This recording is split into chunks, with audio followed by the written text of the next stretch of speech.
we have. Brian, what you were saying is on point. I think the goal is, especially with a guy like him, it was Matt, or when Pat came on and Justin and Jayson is how do you, create the opportunity for them to be able to train confidently full time, feel like they're, capitalizing, earning, progressing on the business side, but not have really a whole lot to worry about on the business side.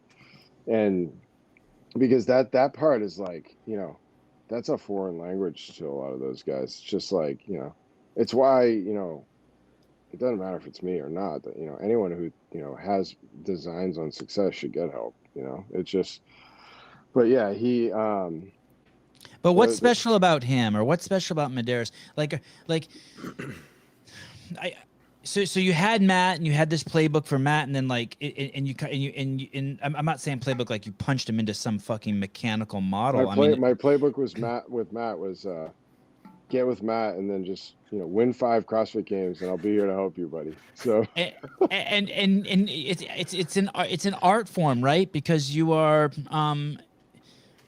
it's an art form. You're pushing your rat through the maze, and you want your rat to get to the cheese.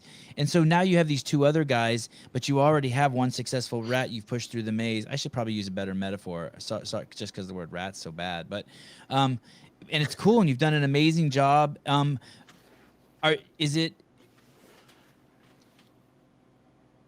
is any sorry, I'm gonna shift questions. Is any part of you bored with it or no, lazy about it? not at all. I'm No, just gonna plug Hopper in here. He'll be on a Wheaties box just like Matt was, I and feel like Medeiros. that I'll get that's him the a real Ford deal, and now just go back to doing blow on a yacht in Miami. that's a good question because I feel like that's been my biggest attraction to sports marketing is being a disruptor and a differentiator. It's like the whole like Jerry Maguire thing. It's like, being different and personal and businesses personal. But it really is for me. So it's super easy and it's fun because it is like it's, building a relationship with someone. And, my goal is like, when they're 40 and they have their kids and their family and they can look back and I had a impact on their life and the success later in life. I mean, I could do this on repeat for the rest of my life and be very happy. Like it like to speak to that, like Jayson knew, Justin last year knew, it's exciting, to be a part of that and know that, what that can look like. And, Justin Medeiros could be retiring in 8 years, a wealthy man, and we could, have been a small part of that. And it's super fun and exciting. And by the way, fit like you're talking about, like the Wheatie box and Graham here and Rogue there. The one of the most exciting pieces is finding the right fits for each of them. What brand is gonna, not only there's a financial end of it, but it's, like Jayson wanted to be with a Nike, for instance. He grew up, he played college football, wore the swoosh, and to be able to realize that with him, like, and it's probably we have a great relationship, but I'm sure a lot of my love, his love of me, come like I'm attached to that with him now, right? Forever. It's like I'm a Nike athlete.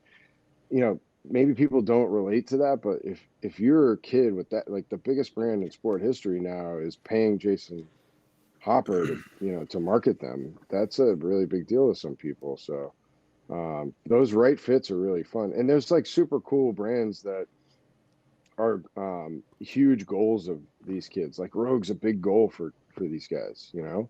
A lot of them like that.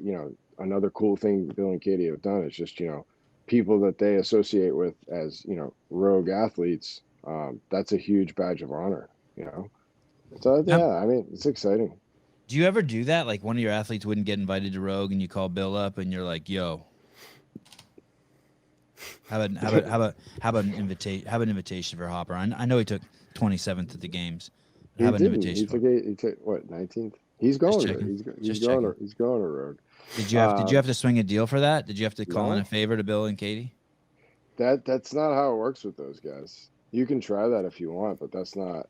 There's not going to be a positive response. Nor would like I don't do that. Like I think it's. I'll tell you, like you press where you when you're passionate about it. I don't ask for favors. That's not a good way to live your life. You know, do me a favor. You know, you owe me one. I don't do that. They don't do that to me. I don't do that to them. I don't really do that to anybody. So, like, in the grand scheme of things, everything makes sense that happens. And do you push on things at times? Sure. But it's because you're passionate about it and believe it. It's, you know, the favor network is bullshit. Like, that stuff isn't, there's no longevity in a favor.